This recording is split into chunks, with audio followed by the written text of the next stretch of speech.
మోదీతో పొత్తులు పెట్టుకుంటున్నారు. 20 ఇచ్చినా కుక్క అనేది మేము కుక్కలమా? 20, 15, 20 సీట్లు ఇస్తే దుమ్ములు ఇస్తే మరి ఇప్పుడు అదే 20, 25 సీట్లకి ఎందుకు అమ్ముకుపోయాం? ప్రశ్నించకపోతే ఎట్లా? సారీ, ఒకవేళ నేను అన్పార్లమెంటరీ లాంగ్వేజ్ వాడను. ఎందుకు అంటే మనం అధికారంలోకి వస్తే ఇక్కడ 10 లక్షల కోట్ల అప్పు ఒక్క సమిటితో తీరిపోతుంది. చూడండి, రేవంత్ రెడ్డి గారు ముఖ్యమంత్రి, ఇలా ఎలక్షన్ అయింది నవంబర్ 30, డిసెంబర్ 2లో నేను ఒక దగ్గర మాట్లాడుతుంటూ వచ్చేసారు. అన్నగారు మళ్ళీ సమిట్లు పెట్టాలి, పర్యటన గ్రౌండ్స్ నింపాలి. ఏ తమ్ముడు బాగున్నావా? అక్కడికక్కడే నేను కంగ్రాచులేషన్స్ అని చెప్పేశాను. నువ్వే ముఖ్యమంత్రి అవ్వాలని. ఎందుకు? 10 మంది ముఖ్యమంత్రి అభ్యర్థులు తను అక్కడే వచ్చాడు నా దగ్గర డిసెంబర్ 2. అది humility. Blessed are the meek, they shall inherit the earth. అంతేకాకుండా డిసెంబర్ 12 చెప్పుకుంటా ఇంటికి పిలిచారు. డిసెంబర్ 13, డిసెంబర్ 12 కేసీఆర్ గారిని కలిసి బ్లెస్సింగ్ ఇచ్చి ఆయన స్వస్థత పడాలి. ఓన్లే లక్షల కోట్లు దోచుకున్నారు, అవినీతి చేశారు, అప్పులు చేశారు, క్షమించేద్దామని వెళ్ళారు. చాలా గౌరవంగా కేటీఆర్ గారు రిసీవ్ చేసుకున్నారు. అయినప్పటికీ ఈయన మంచి మనసుతో మరుసటి రోజు పిలిచి ఇంటికి ప్రెస్ మేము ఇన్ఫార్మ్ చేయాలి, ఆయన ఇన్ఫార్మ్ చేయాలి.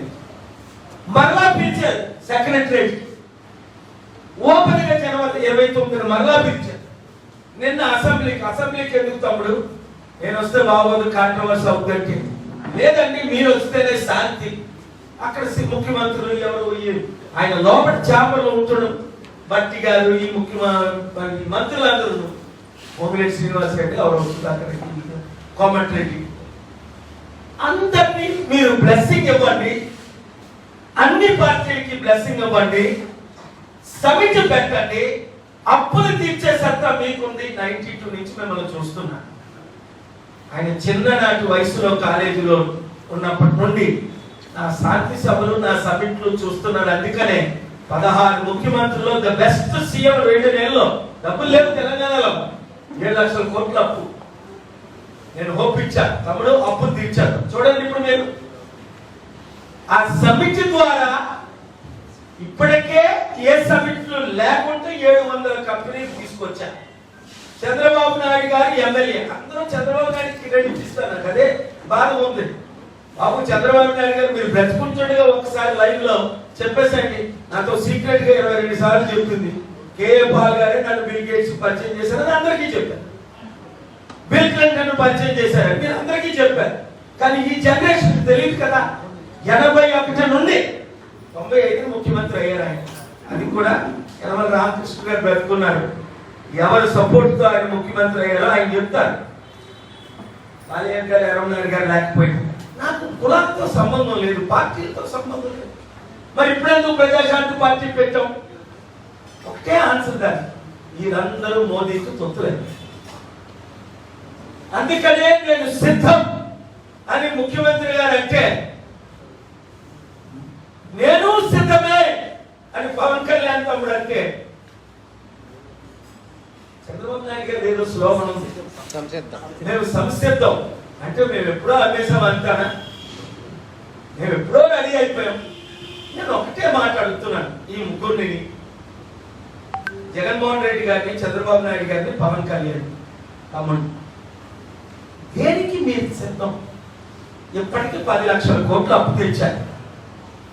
ఒక పర్సన్ కి ఇండియాలో 1 కోటి రూపాయలు అప్పు అయిపోయింది.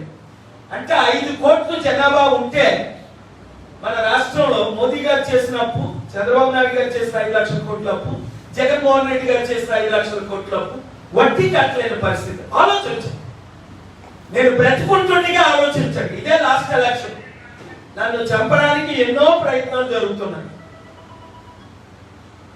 ఆ సంగతి మీ అందరికీ తెలుసు. నా మీద దాడి చేయించారు కేటీఆర్ మే 2, 2020 ఆ రోజే చెప్పించారు. నువ్వు చిత్తుగా వాడకపోతే నేను కేఏ పాల్ కాదని. ఎందుకు గుర్తించడం లేదు? నేనేమన్నాను? వారిని తిట్టానా? అన్పార్లమెంటరీ వర్డ్స్ అందరిలా మాట్లాడానా? అప్పు చేయకండి, అభివృద్ధి చేద్దాం, సమిట్లు పెడదాం అన్నాను. ఇప్పుడు రేవంత్ రెడ్డి గారు ఆ సమిట్ పెట్టడానికి ఎన్నోసార్లు మాట్లాడారు, ఎన్నోసార్లు కలిశారు. ఆయన మీద ఒత్తిడి వస్తున్నప్పటికీ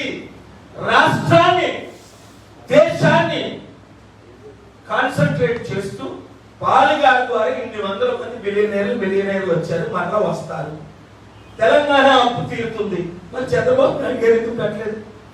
జగన్మోహన్ రెడ్డి గారు ఎందుకు పెట్టలేదు? ఈ రోజు అనౌన్స్ చేయమని జగన్మోహన్ రెడ్డి గారికి 1% చిత్తశుద్ధి ఉంటే సమితి ఇక్కడ కూడా పెడదామని, అక్టోబర్ 2 అక్కడ పెడదాం, అక్టోబర్ 1 విశాఖపట్నంలో పెడదాం. నేను మద్దతు ఇస్తాను. మీకు తెలుసు నేను ఎవరికి మద్దతు ఇస్తే వాళ్ళే ముఖ్యమంత్రి.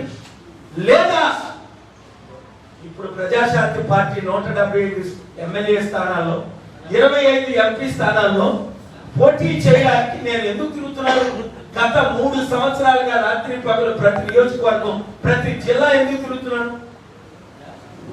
అర్థం చేసుకోండి.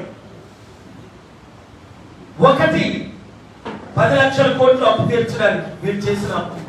2 కోటి నిరుద్యోగులకు ఉద్యోగాలు ఇవ్వడానికి. 3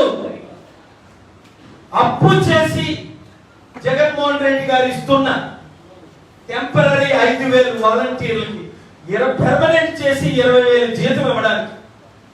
4 ప్రతి నియోజకవర్గంలో ఉచిత విద్య, కేజీ టు పీజీ ఉచిత వైద్యం చేయడానికి. ఉచితం కావాల్సినంత తక్కువ ప్రపంచంలో.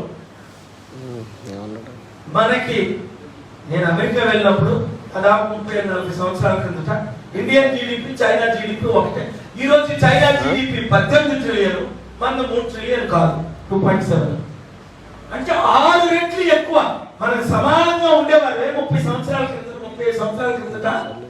ఇప్పుడు 6 రెట్లు వాళ్ళలా పెరిగారు. 100 దేశాలకు వాళ్ళెలా అప్పించారు. 100 దేశాల్లో మెల్లమెల్లగా అప్పులు తీర్చుకుంటున్నాం. చూడండి ఏ ఛానల్ లైవ్ ఇస్తున్నాయి, దేవుడు వారిని దీవించగాక. ఏ ఛానల్ లైవ్ ఇవ్వట్లేదో మోదీకి తొత్తులైపోయారో. ఇంతకంటే ఇంపార్టెంట్ సబ్జెక్ట్ ఉందా? ఇప్పుడే పొరదేశం మాట్లాడుతుంది, ఆవిడకి లైవ్ ఇస్తున్నాను. ఏం మాట్లాడుతుంది? మోదీ కోట్లేమంటుంది. అసలు అంత మంచి ఆవిడ ఎలాగ ఆవిడ అమ్ముడుపోయిందో నాకు అర్థం అవట్లేదు. మోదీకి ఎవరైనా ఒక్కరైనా మోదీ తొత్తులకు ఓట్లు వేయొచ్చా? మానవత్వం ఉన్నవారు, రాష్ట్రం మీద ప్రేమ ఉన్నవారు.